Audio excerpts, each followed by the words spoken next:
Warahmatullahi wabarakatuh, anak-anakku semua. Berjumpa kembali dengan Ibu Sobiati AM ASPD. Kali ini pembelajaran yang dikhususkan untuk kelas 9 bab 2 pidato persuasif. Sampaikan salam Ibu untuk semua anggota keluarga di rumah, tetap sehat, tetap beraktivitas dan memperhatikan protokol kesehatan. Pembelajaran yang kedua ini adalah tentang menyampaikan teks pidato persuasif. Kita akan mulai dari pengantarnya dahulu. Anak-anak silahkan buka e-book dan juga LKS-nya. Banyak orang berpendapat bahwa berpidato dengan baik hanya dapat dilakukan oleh orang yang mempunyai bakat berpidato.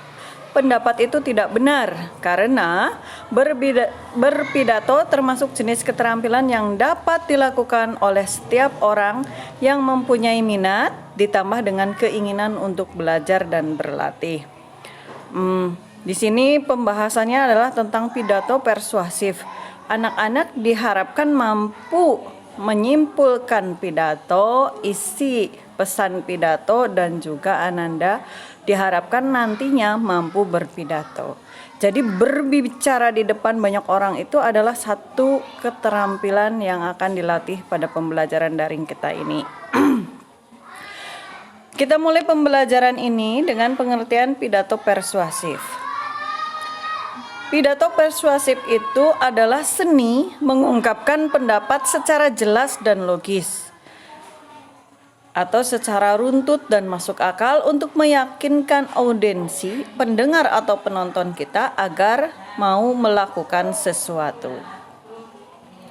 Tujuannya, pidato persuasif ini adalah untuk mengajak, memengaruhi, dan menarik perhatian pendengar agar mau melakukan sesuai dengan tujuan dari isi pidato yang telah disampaikan tersebut. Nah, subbab pertama untuk bab 2 ini adalah A. Mengidentifikasi informasi isi pidato persuasif. Bagaimanakah caranya agar kita dapat mengidentifikasi informasi, memahaminya dari isi pidato tersebut dan mengambil pesannya agar mampu melakukan sesuatu sesuai dengan arahan isi pidato tersebut? Berikut langkah-langkahnya. Pertama, baca, dengarkan pidato secara seksama dari awal sampai akhir. Jika perlu, Ananda melakukan perekaman sehingga Ananda dapat mengulang kembali bagian dari pidato yang terlewatkan atau kurang bisa diterima oleh anak-anak. Lalu yang kedua, Ananda pelajari topik. Topik ini adalah pokok bahasan dari isi pidato persuasif yang dibaca, didengarkan, atau ditonton oleh anak-anak. Pembahasan utamanya tentang apa? Pelajari topik. Yang ketiga, pahami tujuan. Jadi tujuan dibuatnya, ditulisnya, diperdengarkannya pidato persuasif tersebut itu apa? Yang keempat, memahami audiensi. Ananda semua di rumah harus bisa mengambil kesimpulan bahwa audiensi, pendengar, penonton, atau orang yang diharapkan mendengarkan, membaca, menonton pidato persuasif itu siapa? Dari kalangan mana? Berlatar belakang apa? Itu perlu Ananda pahami audiensi. Yang kelima, Ananda juga harus bisa menguasai cara memersuasi, cara mengajak. Harus bisa mengidentifikasi, mengenali cara mengajak si penulis pidato tersebut. Caranya adalah dengan bagaimana? Yaitu pertama, Ananda harus bisa melihat, mengidentifikasi bagaimana si orator, orang yang berpidato atau penulis teks pidato tersebut menggunakan pendekatan etika. Kemudian, apakah orator atau penulis teks tersebut dapat menggugah emosi audiensinya? Dan yang ketiga, apakah cara memersuasi dari orator tersebut masuk akal atau tidak? itu adalah materi untuk mengidentifikasi informasi isi pidato persuasif.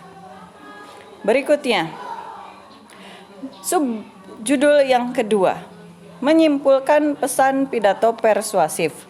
Simpulan pesan harus diungkapkan menggunakan kalimat yang menarik. Kalau mau mengajak ya buatlah kalimat yang menarik sehingga orang tersebut tertarik. Kedua, simpulan pesan tidak boleh menyimpang dari isi pidato. Dan yang ketiga, simpulan pidato bukan merupakan komentar, melainkan pesan yang ditulis secara ringkas. Jadi ketika Ananda menulis sebuah teks pidato, membacanya, mendengarkan atau menonton sebuah orator, Ananda harus dapat menyimpulkan, tapi tidak memberikan komentar. Kesan pribadi Ananda jangan dimasukkan ke situ.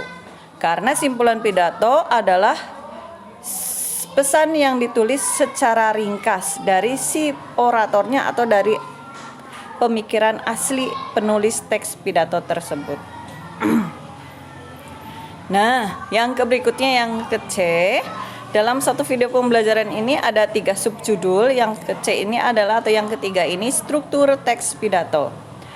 Secara garis besar, struktur teks pidato itu 1.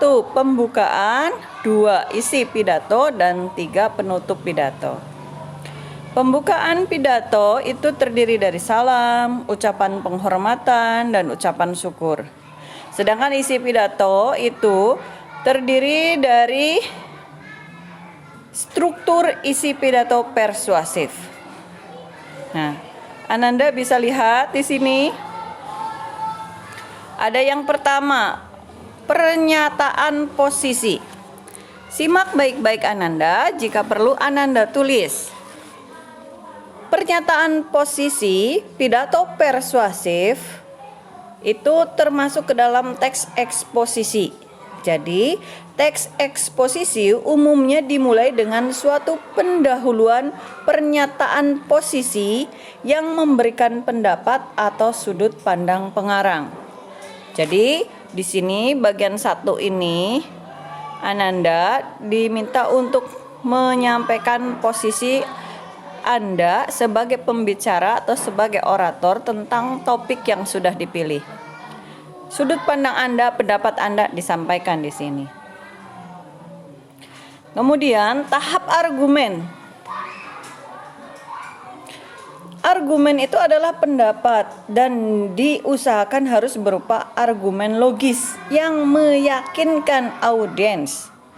Mengapa posisi itu diambil? Mengapa pandangan yang Anda sampaikan dalam topik tersebut diambil oleh Anda, harus disampaikan alasan-alasannya yang masuk akal, yang meyakinkan. Kemudian struktur yang ketiga pada isi pidato persuasif adalah penguatan pernyataan posisi.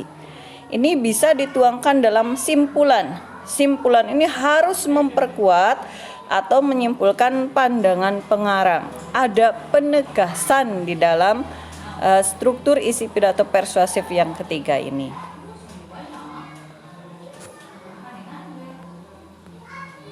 Nah, setelah uraian materi yang cukup banyak dari Ibunda, Ananda silahkan kembali melihat e-book yang udah Ibunda bagikan dan juga LKS-nya siap untuk dikerjakan. Tugasnya, tugas 1 halaman 17 sampai 18, tugas 2 halaman 19 sampai halaman 20.